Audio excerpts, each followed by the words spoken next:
महमूद बेगड़ा महमूद बेगड़ा गुजरात का छठा सुल्तान था, जिसे इतिहास जहरीले शासक के तौर पे याद करती है या यूं कहें कि जानती है।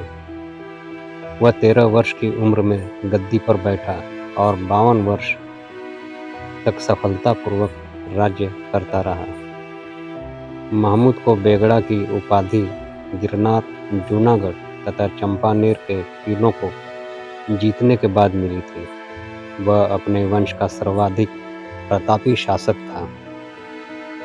उसने गिरनार के समीप मुस्तफाबाद की स्थापना कर उसे अपनी राजधानी बनाया। चंपानेर के समीप बेगड़ा ने महमूदाबाद की भी स्थापना की थी। गुजरात में अहमद शाह के उत्तराधिकारियों ने भी प्रसार और शक्ति बढ़ाने की अपनी नीति जारी रखी। गुजरात का सबसे प्रसिद्ध सुल्तान महमूद बेगड़ा था। उसे बेगड़ा इसलिए कहा जाता था कि उसने 2 सबसे मजबूत किलों सौराष्ट्र और गिरनार और दक्षिण गुजरात का चंपानेर को जीता था। गिरनार का राजा लगातार कर देता रहा, लेकिन बेगड़ा ने सौराष्ट्र को अपने अधिकार में लेने की नीति के अंतर्गत उसे अपने राज्य में विलीन करना चाहा।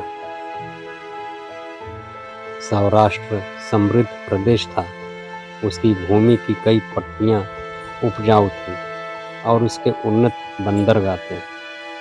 किंतु दुर्भाग्य से सौराष्ट्र प्रदेश में लुटेरों और समुद्री डाकू भी बहुत थे, जो व्यापारियों और जहाज़ों पर घात लगाए रहते थे। गिरनार का किला सौराष्ट्र पर अधिकार बनाए रखने और सिंध के विरुद्ध अभियान के लिए बहुत उपयुक्त था। महमूद बेगड़ा ने गिरनार को भारी फौज लेकर घेरा। यद्यपि गिरनार के राजा के पास किले में बहुत कम बंदूकें थीं, फिर भी उसने वीरता से मुकाबला किया, लेकिन वह हार गया। कहा जाता है कि इस दुर्गम किले पर बेगड़ा की जीत राष्ट्रद्रोह के कारण हुई। राजा के कामदार की पत्नी का बलपूर्वक अपहरण कर लिया गया था। वह अपनी स्वामी की हार के षड्यंत्र में सम्मिलित थी। किले पर बेगड़ा का अधिकार होने के बाद राजा ने इस्लाम स्वीकार कर लिया और सुल्तान की सेना में उसे शामिल कर लिया। सुल्तान ने गिरनार की पहाड़ी के नीचे मुस्तफाबाद नाम का शहर बसाया। उसने वहां कई बड़ी बड़ी इमारतें बनवाने को कहा। इस प्रकार वह गुजरात की दूसरी राजधानी बन गया। अपने शासन के बाद के सालों में महमूद बेगड़ा ने द्वारका को फतेह किया। इसका प्रमुख कारण समुद्री डाकू थे, जो इस बंदरगाह से मक्का जाने वाले हज यात्रियों को लूटते थे। लेकिन इस अभियान में वहाँ के कई प्रसिद्ध हिंदू मंदिरों को भी गिरा दिया गया। खानदेश और मालवा को अपने अधिकार में करने की सुल्तान की योजना में चंपानेर के किले का सामरिक महत्व था। वहाँ का शासक हालांकि गुजरात के अधीन था, लेकिन मालवा से उसके निकट संबंध थे। चंपानेर का पतन 1454 में हुआ। राजा और उसके साथियों ने कहीं से सहायता न मिलती देखकर जौहर किया और अंतिम आदमी जीवित रहते तक लड़ते रहे। महमूद ने चंपानेर के निकट महमूदाबाद नाम का नया शहर बनाया। उसने वहाँ कई सुंदर बाग लगवाए और उसे अपना मुख्य निवास बनाया। महमूद बेगड़ा को पुर्तगालियों से भी संघर्ष करना पड़ा। वे पश्चिम एशिया के देशों के साथ गुजरात के व्यापार में हस्तक्षेप कर रहे थे। पुर्तगालियों की नौसेना शक्ति को कम करने के लिए उसने मिस्र के सुल्तान का साथ दिया, लेकिन उसमें उसे कोई सफलता नहीं मिली। महमूद बेगड़ा के लंबे और शांतिपूर्ण काल में व्यापार में उन्नति हुई।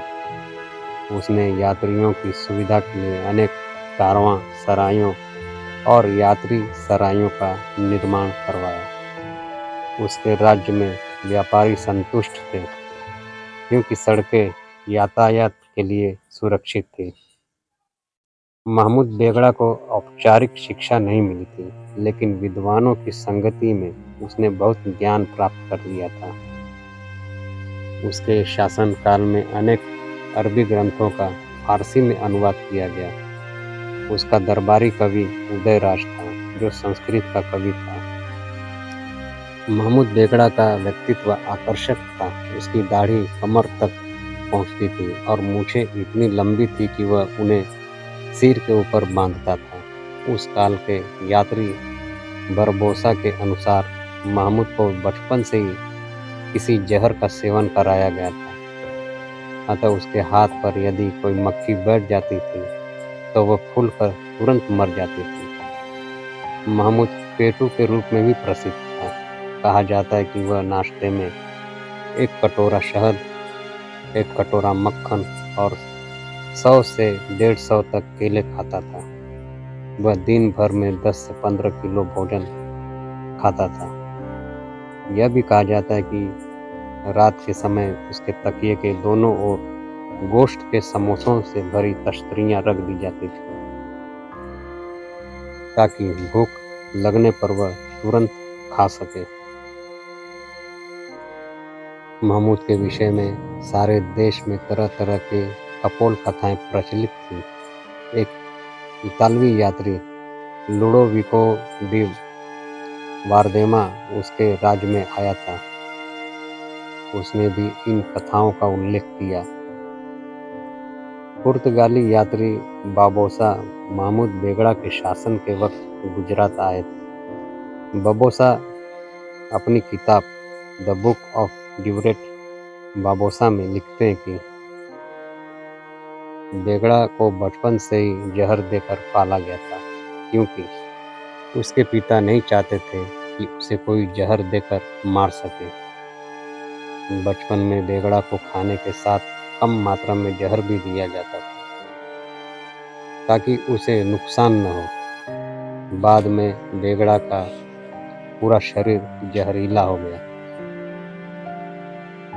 उस दौरान बेगड़ा के शरीर पर बैठने मात्र से मक्खी मर जाती थी। कुछ इतिहासकारों का कहना है कि जब भी बेगड़ा को किसी को मारना होता था, तो वह उस व्यक्ति के कपड़े उतरवा कर उसके सामने पान खाता था और थोड़ी देर बाद उस व्यक्ति पर थूक देता था। आधे घंटे बाद ही उस व्यक्ति की मौत हो जाती थी। महमूद बेगड़ा के समय में गुजरात राज्य अपनी उन्नति के शिखर पर पहुंच गया था और देश के सर्वाधिक शक्तिशाली और सुशासित राज्यों में से एक बन गया था। बाद में भी यह इतना शक्तिशाली रहा कि मुगल बादशाह हुमायूं के लिए एक खतरा बन गया। 23 नवंबर 1511 को इनकी मृत्यु के बाद उनका पुत्र खलील खां मुजफ्फर शाह द्वितीय की पदवी ग्रहण कर सिंहासन पर बैठा।